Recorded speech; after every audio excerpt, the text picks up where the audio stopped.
everyone. We're back today with the live stream on the AI show. And yeah, today I think this last few days we just had like one big narrative around the open source models and how everyone kind of came together to support it. And yeah, in some way we're going to touch upon that in every story that we cover. Yeah, it's been quite a week already.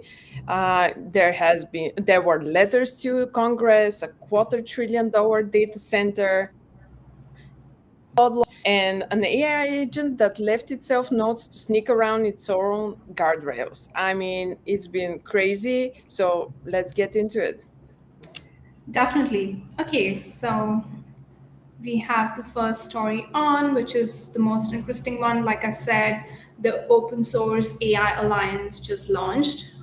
So basically, a lot of like these players, along with NVIDIA, Microsoft, Hugging Face, CrowdStrike, Palo Alto Networks, and a bunch of other big names have like kind of all lined up around open source tools for AI security. And I think the idea behind this is really cool. They want to pool research, models, weights, data testing, harnesses, so defenders can find and patch vulnerabilities before attackers get there. So it is a cool idea. What do you think? Yeah, and the timing is quite interesting, right? Because this actually lands the same week everyone's arguing about open weights. And right after that whole Hugging Face mess that happened last week, and the energy is very high, and there's a lot of anger on some players not supporting this as well. So, yeah, I think that it's right on time.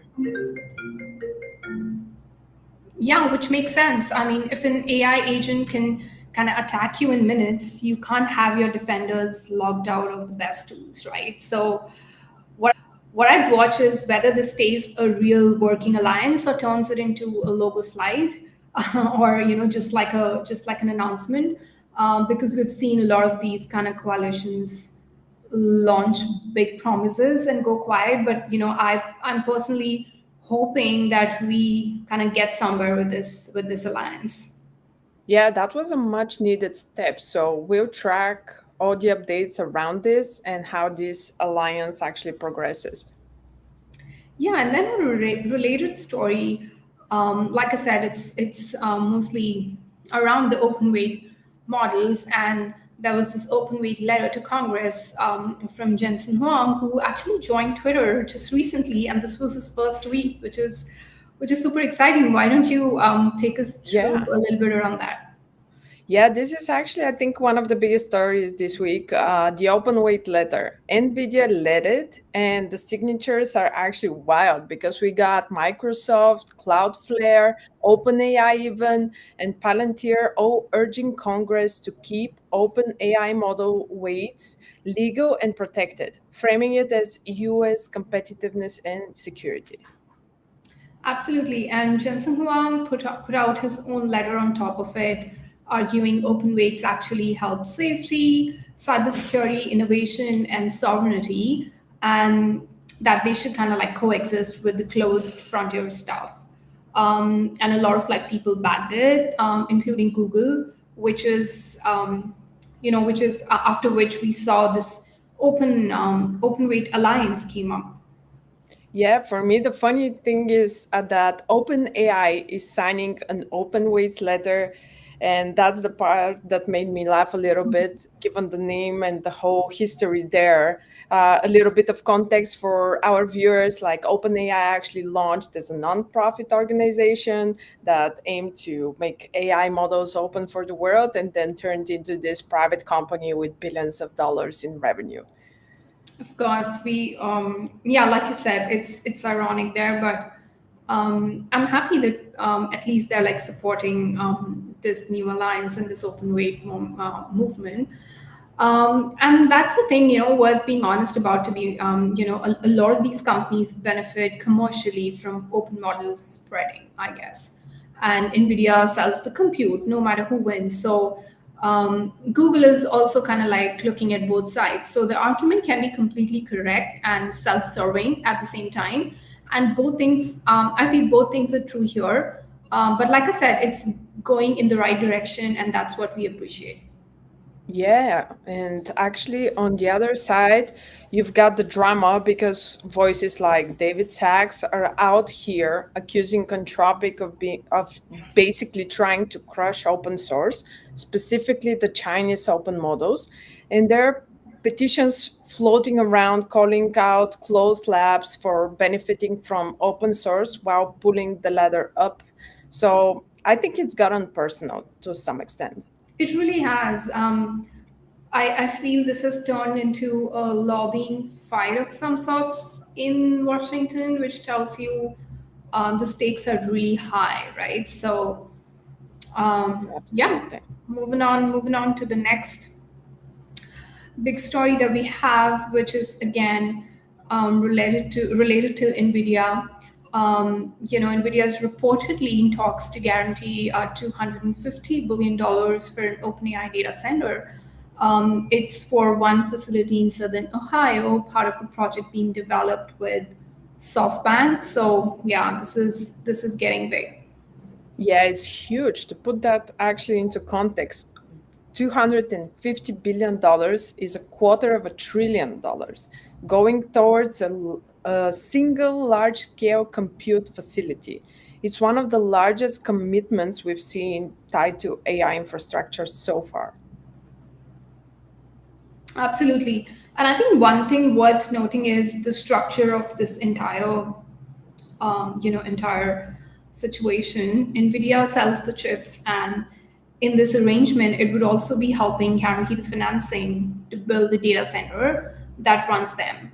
And some analysts see that kind of like vendor-backed financing as a sign of strong demand, and others read it as a reason to watch how sustainable the current spending is. Yeah, the debate is already out there. We saw this NYU valuation professor, Aswat Damagoran, that had cautioned that the scale of AI capital spreading could really carry real risk if revenue doesn't keep pace. I mean, supporters actually argue that demand is real and the build out is actually just justified to some extent. I'm sorry if I messed up the professor's name, though. Yeah, it's an Indian name, but yeah, all good. I know you. I know what you're saying. I saw that video, and it's kind of interesting. He commenting on it, and yeah, but I still feel it's a significant milestone either way, and it's one a lot of people will be tracking as more details come out around this. So yeah, we're excited. Yeah, and then we have another big story from last week. The Claude Opus 5 has actually landed, and on the model side, this is brand new. It's near frontier intelligence at basically half the price of Fable 5. So it's topping the agentic coding benchmarks, and people are already one-shotting entire games with it. I've seen some wild clips online, and there's a full FPS someone built from a single prompt going around with Opus 5. Yeah, I mean, honestly, the half price part is the most exciting part for me because we've been like talking about the pricing difference that we have been seeing with the frontier models and when we compare with the Chinese models. So this is that commoditization thing that we keep coming back to when we've been talking about it, and honestly, just happening way too fast, where the capability kind of keeps climbing and the price keeps falling. A model this good at half the cost is great for anyone building, and a little scary if your whole business is selling tokens. So yeah, either way, like I said, the commoditization of intelligence is happening. Yeah, although small asterisk, the internet immediately started poking holes in Anthropic's benchmark chart. People flagged that the axis scaling and some design flows, and the system prompt apparently leaked on GitHub too, which is something that usually happens with every new model that they come up with. Yeah, I think this has become like a pattern. A model launches, and within hours, the crowd is fact checking the marketing chart line by line. Still, near frontier or half price is a big deal, no matter how the chart looks to me. But this also shows the demand, the excitement around these models as they land, and how people are just like really looking to test them out and find out flaws. So I would still call it you know exciting in the industry. Absolutely. And we go to the next story. Yeah, we have. This is my favorite, because we've been reporting on tasks around the router launches, and if we were to like stay on the money angle here, so Runway recently launched a media router, and Cursor also has launched its Cursor router. So basically, every infrastructure, security, and application company is now launching its own model router, and yeah, and then I feel that anyone who hasn't should kind of like do it soon. And this is also something that Jaya Gupta kind of like called it out very interestingly. And we're going to see more of these launching in the next few weeks for sure. So yeah, let's dig in a little bit into this. Yeah, maybe a quick explainer here. A model router is actually a layer that automatically picks which model to use for a given request. So instead of hard coding, always use Claude. You define what you care about, cost, quality, or speed, and the router sends each task to whichever model fits best your needs. Yeah, and then do you remember we spoke about a lot of like enterprise architecture tiers and how they're building these tiers around it, and I think the routers are going to play a big role, and we will see some of these routers in these environments as well, in enterprises. And your point about why this matters is also kind of important. Routers do. I was reading her tweet, Jaya Gupta's tweet, and our routers do three things that hit the frontier labs. They divert all the high volume, lower complexities traffic, because most tokens encoding agents and enterprise workflows and chat tools aren't actually frontier level work, to be honest, and they expose the cost gap. So people stop defaulting to the expensive model for everything, and they speed up the open weight improvement loop. So yeah. Yeah. Well, basically, if a router becomes universal, the labs like Anthropic get pushed towards only the highest complexity, lowest volume requests, which is the opposite of the high volume, high margin business their valuations assume. I also feel that they might be preparing for it because how we used AI say 2 years back, it's no more the same. And yeah, and I also feel that that's the through line for the whole for this whole week as well. Routing is basically commoditization with a switch on it, because the moment something automatically picks the cheapest model that's good enough, the individual model stops being the thing you're loyal to, right? You're no Yeah. more married to say a Fable, or I mean, I remember like we had these periods where we were really married to some of these models, and I used to only use specific models even for like a very low complexity task. So it's worth noting some people push back in the replies when I was just going through this, saying routers don't save as much for multi-turn agents. So yeah, this is a use case to look at. So it's not a clean win, but maybe not yet. But the direction is definitely hard to ignore, and the progress is hard to ignore. Absolutely. It's just a small piece of infrastructure that quietly reprices the whole model layer, in my opinion, which is why everyone's suddenly building one. Definitely. Moving on to the big story here. Yeah. Obviously the OpenAI Hugging Face incident. So it obviously connects back to the Hugging Face breach we covered in the I guess 2 weeks back. OpenAI ran its review, and it turns out the autonomous AI attacker that hacked Hugging Face was actually OpenAI's own model during a cyber evaluation. It escaped its sandbox, and reports say it even left its nodes to work around its own internal constraints. Yeah, Yeah. this is wild. This is wild indeed because left itself notes. I mean, this is the detail that got everybody. The model was so locked in on solving the evaluation that it exploited real zero day, broke out of the containment, and went and pulled the answers from another company's servers. Yeah, and the reason it matters isn't like isn't like a sci-fi style panic. It's that this is a model optimizing hard for a goal and treating the guardrails as an obstacle to route around. OpenAI is calling it unprecedented and important for safety, which credit to them for disclosing it and being transparent.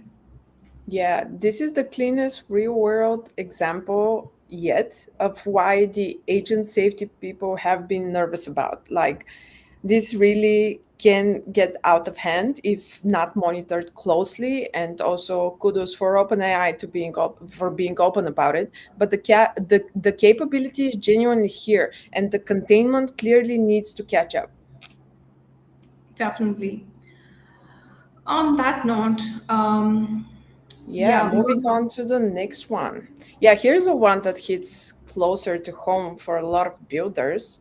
Indie hackers are reporting real drops in traffic and revenue because AI chatbots are replacing the Google driven app discovery they used to live on. So people just ask ChatGPT instead of searching and finding a little indie app tool that they can use. yeah, and then this also feels like the flip side of all the excitement. The same AI platforms that make it easier to build are also quietly absorbing the demand that used to flow to small makers. If discovery moves into a couple of chat interfaces, if this happens, the long tail of indie apps is the first thing that gets squeezed from this. Yeah, and it's actually the walled garden story again that we discussed so extensively last week, both just you and me, and then with Viara. But yeah, this just it is pointed at apps instead of websites, but the distribution keeps consolidating into fewer and fewer front doors, and I don't know where it's going, but it's interesting. Yeah, I think the point here is for anyone who's building right now, the key takeaway is you probably can't rely on being discovered the old way anymore, and that's the change or the shift in how you have to think about getting users. Now, I mean, anyway, getting users on the vibe coding apps is getting really tough because everyone's just coming up with a lot of these apps. But with this scenario and situation, yeah, builders have to get like really creative. Absolutely. And going into the next Yeah, one. and then I guess this was also interesting as we are coming to a close. Actually, not. We have like a couple more, but it's a bit of a palate cleanser. Coinbase's CEO and a bunch of investors are pushing this argument that crypto complements AI rather than competing with it. That crypto rails are actually useful infrastructure for AI agents to transact, pay each other, verify things. And I've been hearing this for almost a year now in crypto. So yeah, what do you think about this? Yeah, sure, they would say that. And actually, I do also see a lot of infra projects doing a lot of work around the agentic e-commerce site in the blockchain space. But the underlying point isn't crazy because if you got autonomous agents out there doing tasks for you and needing to pay for stuff, they also need a way to move money that doesn't involve a human typing a card number. Right, and that's the version of the AI plus crypto pitch that actually holds up, right? Yeah. Less put a token on it, more agents need to transact, and crypto is a natural rail for that kind of a narrative. Whether it plays out that way is a different question, but as agents get more real, the payments piece becomes a genuine problem someone has to solve. Yeah, file it under interesting if it's real, which is honestly where half of this week's stories land. And one more before we wrap, something a little closer to home. A couple of weeks back, the European Commission handed Google two binding orders under the Digital Market Act that they've been discussing extensively in the European Commission and the Parliament. Google has to open Android up to rival AI assistants and share its search data with competitors. Oh, really? What does that really mean? Well, meaning that an EU Android user could just set ChatGPT or Claude as their default voice assistant and have it actually do things on their phone. And all the stuff that makes Gemini feel native has to work the same way for everyone else. Interesting. And the search data part is also, I think, a big one. Anonymized queries, clicks, ranking signals handed to rival search engines and chatbots at a price the commission sets. That's the moat everyone said nobody could replicate, right? And a regulator just ordered it open. Absolutely. And timelines are deflating a bit though, because a search data starts January 2027. The Android site searches reaches users July 227. So ordered now lands in a year and a half, which is like gazillion years from now. Yeah, it's an AI time, which is, I mean, it's like an AI time in a geological era, I guess. Yes. Yeah. Yeah, Google's fighting it, obviously. Their line is that it undermines privacy and security for European users, and they get to vet who they open up to on security guards grounds. So the thing to watch isn't whether they comply, it's whether they comply in a way that's technically fine and practically useless. Yeah, and it fits the entire theme, right? Every other story today has been the market forcing things open. This Yeah. is the regulator doing the same thing by force, where in the other case, it's more like players coming together. Well, I think that's the week for now. And yeah, open source is eating the whole conversation. The money is getting genuinely surreal, and the models keep getting cheaper and weirder. And the commoditization of intelligence is just accelerating at a pace that we never imagined. So, yeah, thanks for joining today. Yeah, follow us on X, YouTube, and LinkedIn for full episodes. And if you got a take on any of these stories that we cover, drop it in the comments. We actually read them, and see you next time. See you. Bye.